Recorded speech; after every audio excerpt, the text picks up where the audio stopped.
Concerning this temple you are building, if you keep all my decrees and regulations and obey all my commands, I will fulfill through you the promise I made to your father David. I will live among the Israelites and will never abandon my people Israel.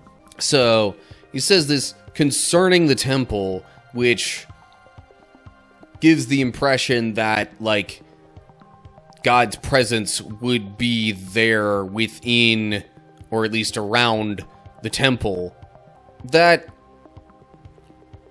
might also, later on, wind up being something that people misunderstand or misinterpret as, like, okay, God's presence is only there. But I think really, I mean, God's presence is everywhere. But I would also figure being at a place like that would make God's presence all the more apparent. Because that's kind of what it's designed for. To honor the Lord. What's up, cool people? My name's Matt. Welcome back to our Bible study. Alright, we're looking at 1 Kings chapter 6. Solomon's king, things are peaceful around him, so he has an opportunity to build the temple for God that David wanted to, but couldn't because he was at war so much.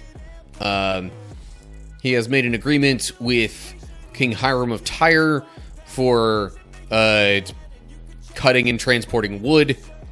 And then there's also maybe some other people from nearby that are helping with stone cutting and other things like that to help build the temple. And that brings us to this chapter here. So here we go. 1 Kings chapter 6. It was in mid-spring, in the month of Ziv, during the 4th year of Solomon's reign, that he began to construct the temple of the Lord. This was 480 years after the people of Israel were rescued from their slavery in the land of Egypt. Interesting. So, I mean, 40 of those years out of the 480 were them just wandering the wilderness before they entered the promised land. And then I guess another 440 years after that with conquering the promised land and settling in there initially, and then the stuff with the judges, and then you've got, you know, Saul and David as kings. So all that happened in a span of, according to this, about 440 years.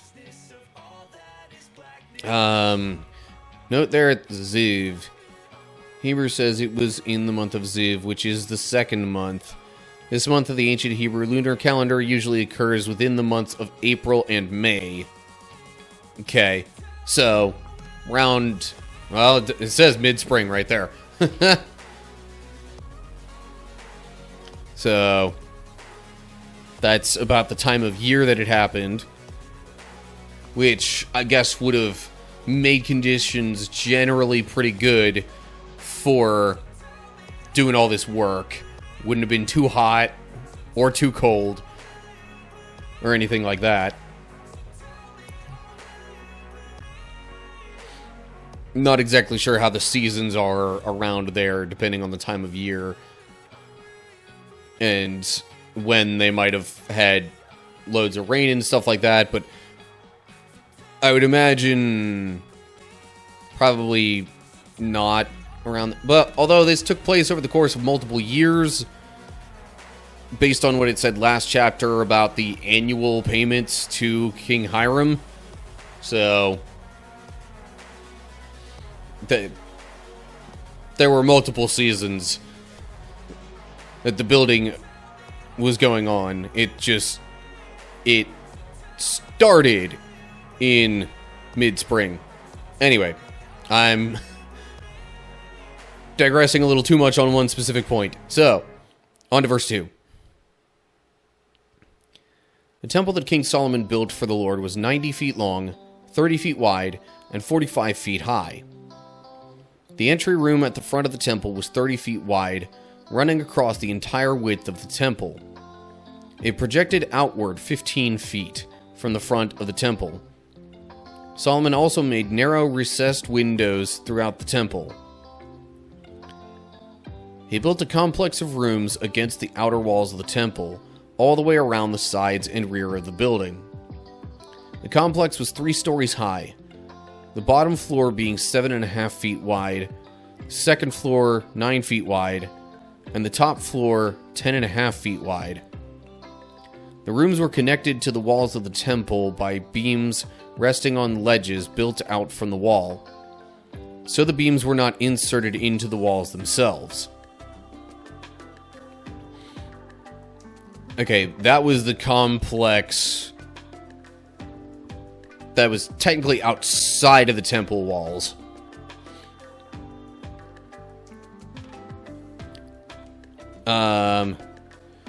All sorts of notes about the measurements and stuff here. So, I'm just trying to think. 90 feet long. 30, or long might have been the depth of it, I guess. Anyway, 90 feet one way, 30 feet another. So it's like 3 times as deep, or I don't know, 3 times as long one way as it was the other way, and then you've got the height being about 1.5 times the width. So, pretty large structure, but a lot of places of worship are. Don't know how many of them are quite that big, though. Let's look at some of the notes here. Hebrew mentions 60 cubits long, 20 cubits wide, and 30 cubits high. Okay. And then it gives you meter equivalents, or at least rough meter equivalents. And I would assume they derived the feet measurements from the meter measurements, or maybe not, I don't know, because this works out surprisingly well going from cubits to feet. Or maybe that's, I guess that's just like the conversion rate there. Each cubit is about 1.5 feet, it looks like.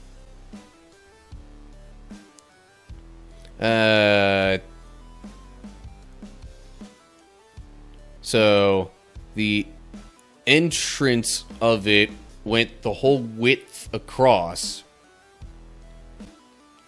But it says it projected outward 15 feet, so might have been... So it was like a covered entryway.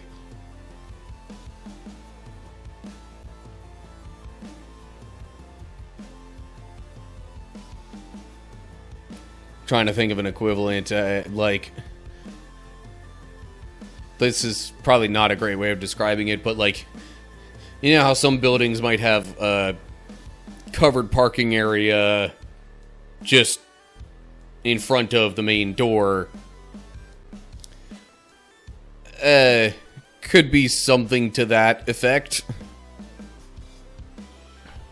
Not for parking, but just as far as how the entryway kind of like came outward from the main building.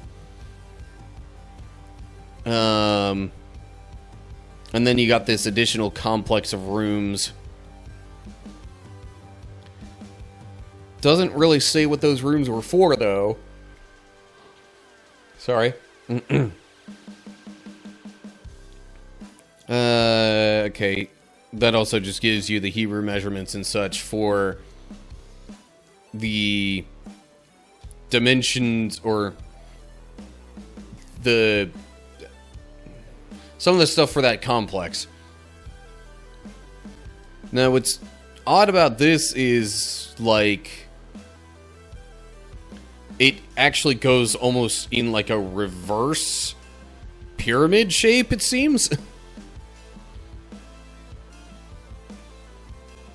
Because it starts off at 7.5 feet wide, but then it goes up, and as it goes up, it gets wider.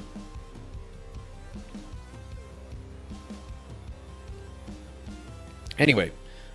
Alright. Verse 7.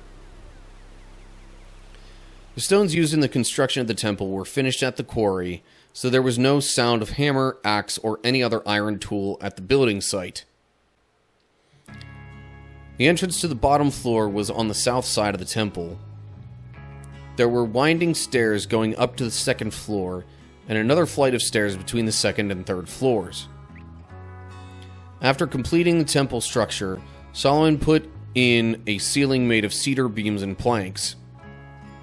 As already stated, he built a complex of rooms along the sides of the building, attached to the temple walls by cedar timbers. Each story of the complex was 7.5 feet high. Okay, now we get the height of each floor of that. Did it say which side of the temple was the entrance? It just says at the front.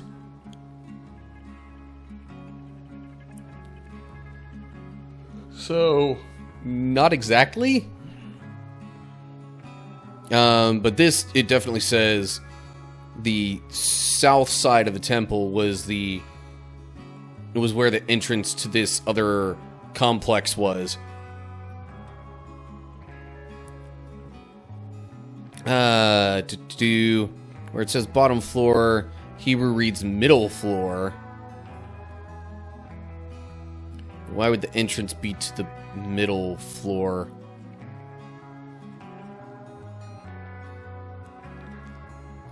Don't know if that really makes a whole lot of sense there. I mean, unless it was built in such a way that this complex had a floor underground.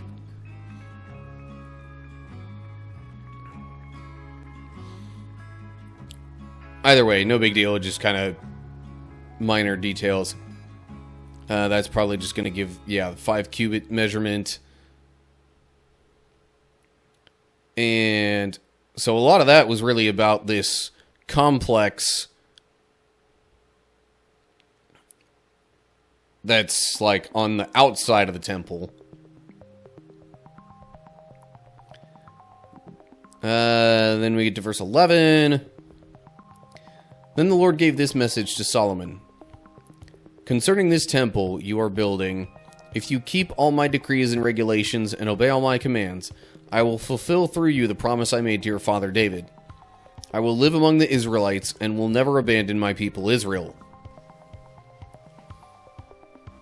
So, he says this concerning the temple, which gives the impression that, like, God's presence would be there within, or at least around, the temple.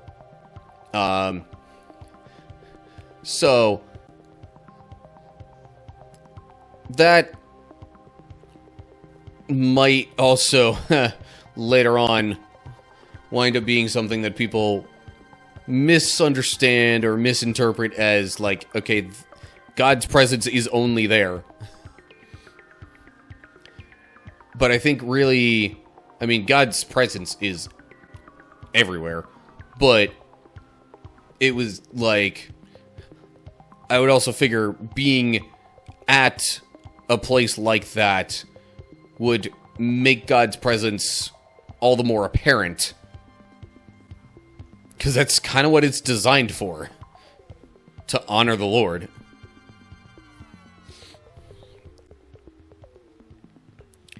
Okay, verse 14. So Solomon finished building the temple. The entire inside, from floor to ceiling, was paneled with wood. He paneled the walls and ceilings with cedar, and he used planks of cypress for the floors. He partitioned off an inner sanctuary, the most holy place, at the far end of the temple. It was 30 feet deep, and was paneled with cedar from floor to ceiling. The main room of the temple, outside the most holy place, was 60 feet long. Cedar paneling completely covered the stone walls throughout the temple, and the paneling was decorated with carvings of gourds and open flowers.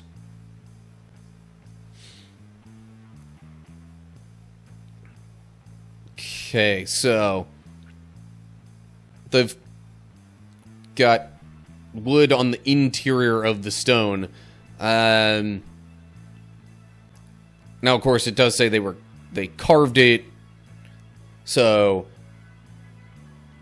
could have been just to have that possibility. There's definitely more you can do with wood than with stone, more easily for things like that. And also would have just probably added an extra layer of exterior insulation, maybe, or like maybe also a little extra support for some things.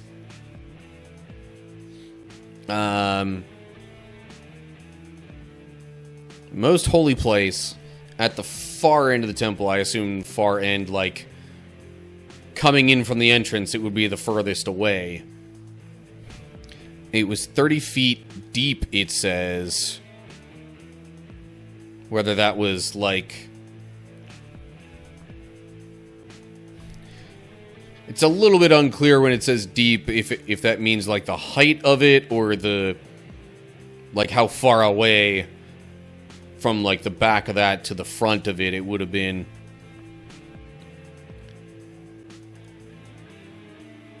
And then it mentions the main room.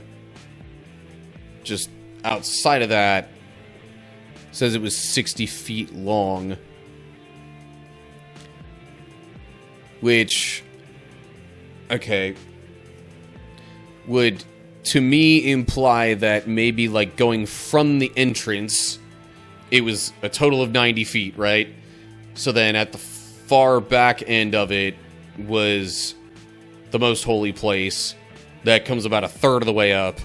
And then, like, the rest of it leading up to that is what's considered the main room, because most people were not supposed to go into the most holy place.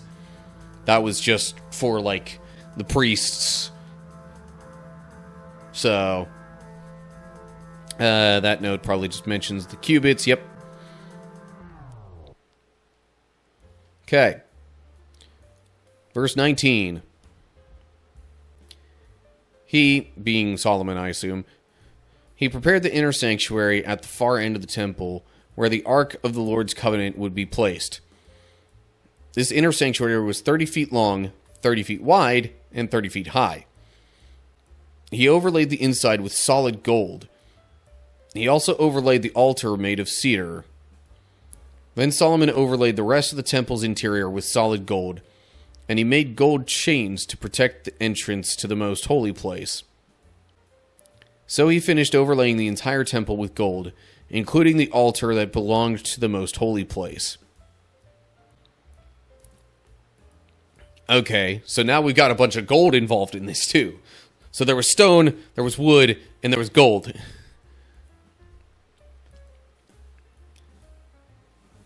Now, when it says overlaid, to me that would imply that just like anywhere that would have been wood was then covered with gold. But maybe I'm misunderstanding that a little bit, because that would be a lot of gold. For the most holy place, I see that, but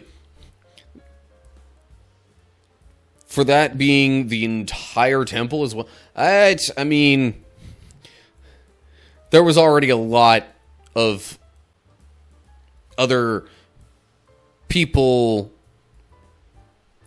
involved in the building process, a whole lot of other resources and stuff too, so I mean, I guess it's not far-fetched. It depends a bit on how plentiful gold was in the area at the time. But also we get more details on the full dimensions of the most holy place. Basically 30-foot cube shape. containing the Ark of the Covenant and probably like the altar. Was it an altar for incense? Whatever the stand was that had the incense. Any altar in there that would have been for like special offerings and such.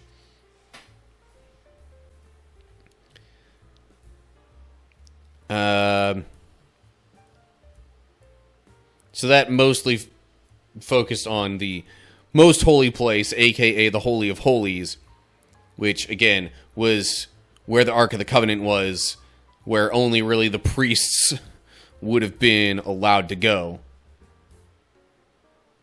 It says he overlaid the altar with cedar rather than the altar made of cedar, but the meaning of the Hebrew is a little bit uncertain. Okay. So I guess it's unclear whether it's actually saying the altar was overlaid with cedar or the altar made of cedar was overlaid with gold.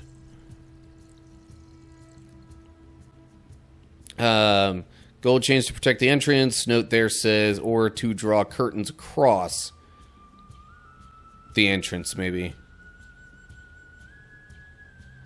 Meaning of the Hebrew is uncertain. Again. Because different, especially ancient languages, translations, not always easy. Okay. Moving on to verse 23.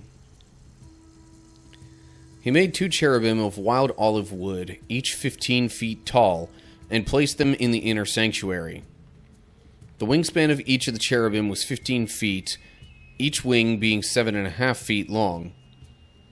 The 2 cherubim were identical in shape and size. Each was 15 feet tall.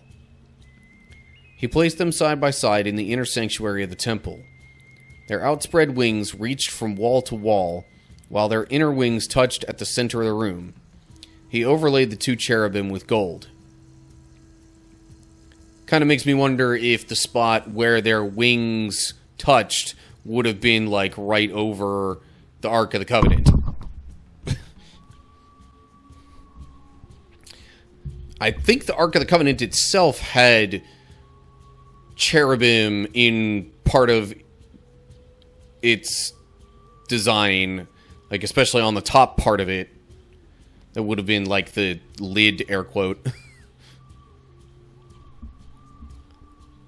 Okay, multiple footnotes here. Rather than wild olive wood, it could be read as pine. Hebrew reads oil tree, which I guess pine oil is a thing. Olive oil is a lot more common, but anyway, some tree that apparently bears fruit used for oils. That's just the cubit conversion. Same with that note. So, big cherubim statue things within the inner sanctuary.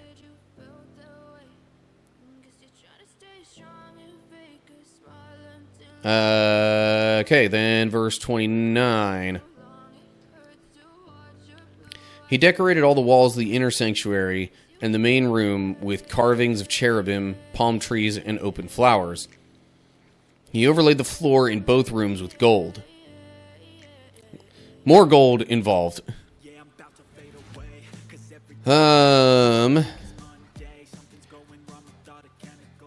Verse 31. I'm just seeing how much is left here. For the entrance to the inner sanctuary, he made double doors of wild olive wood with 5-sided doorposts. These double doors were decorated with carvings of cherubim, palm trees, and open flowers. The doors, including the decorations of cherubim and palm trees, were overlaid with gold. Then he made 4-sided doorposts of wild olive wood for the entrance to the temple. There were 2 folding doors of cypress wood, Each door was hinged to fold back upon itself. These doors were decorated with carvings of cherubim, palm trees, and open flowers, all overlaid evenly with gold. The walls of the inner courtyard were built so that there was one layer of cedar beams between every 3 layers of finished stone. The foundation of the Lord's temple was laid in mid-spring in the month of Ziv, during the 4th year of Solomon's reign. The entire building was completed in every detail by mid-autumn in the month of Bul? I don't know. During the 11th year of his reign. So it took 7 years to build the temple. 7.5, it sounds like. So yeah, major undertaking. 7.5 years to build. But lots of stone, lots of wood, and apparently lots of gold involved. And it sounds like they did these carvings in the wood, and then the gold overlay, like they basically molded the gold upon the wood to have that also show the stuff that was carved into the wood.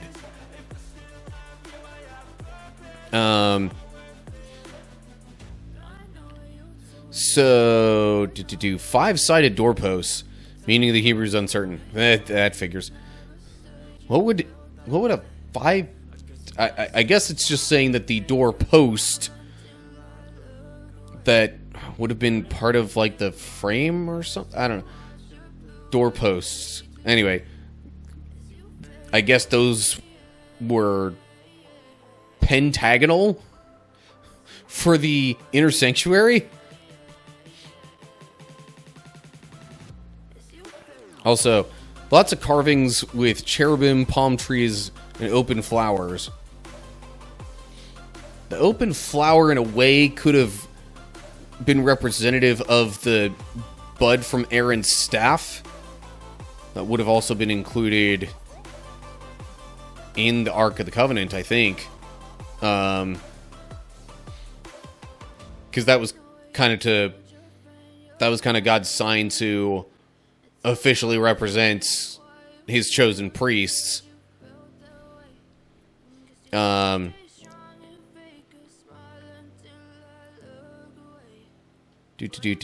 Just checking to see if there are any other notes. Also, this section mentioning the 4-sided doorposts and so those would have been your more typical, like, rectangular or square-shaped.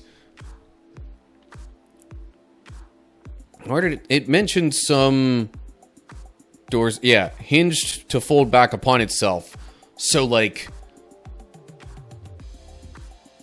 are we talking saloon-type doors? Or maybe? Either that or it's just saying that the way that they opened and closed, it could have been almost more of like a sliding door kind of thing. Like, I've seen some closet doors where, or just other doors in general, where it's like you'll pull on the one side, it'll fold up to the other side, rather than just being a simple slide or a, you know, pull out kind of thing. Maybe it was something like that. Feel free to go look up, like, illustrations of the temple's design and how it was supposed to look. There are people who could probably do a much better job of giving you an image to place with this than me attempting to just explain this with words. So yeah, like it was mentioned at the top of the chapter, it was started in mid-spring in the month of Ziv, during the 4th year of Solomon's reign, and then it took 7.5 years to build, roughly. Hebrew says, by the month of Bul, rather than in, which is the 8th month. Ziv was the 2nd month, yes? I think it said the 2nd month at the top of the chapter. So yeah, that would have been 6 months later. Usually occurs within the months of October and November. So yeah, there's the building of the temple for you, as written here in 1 Kings chapter 6.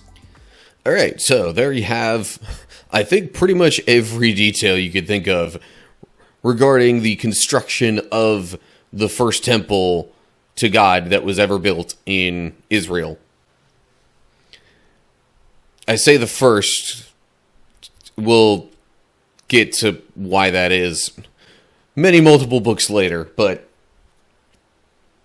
for people who know the history of Israel decently well, you kind of already know. But anyway, so yeah, like this video if you enjoyed it, share it with others if you think they would too. Subscribe to the channel if you want to see more videos of mine as I release them. Make sure you look down in the description for links to social media pages, as well as to my Discord server where we can chat about pretty much whatever at whatever time. And there's also a link to my supporter page down there if you want to help me out financially with what I'm doing here. If you sign up for a membership, you can get some, benefits in exchange for your support as well. Down below all that, leave comments with any thoughts or questions you have. And that'll do it for now. Hope you're all doing well. Hopefully I'll see you soon for another video. Whatever the case is, till next time, stay cool, people.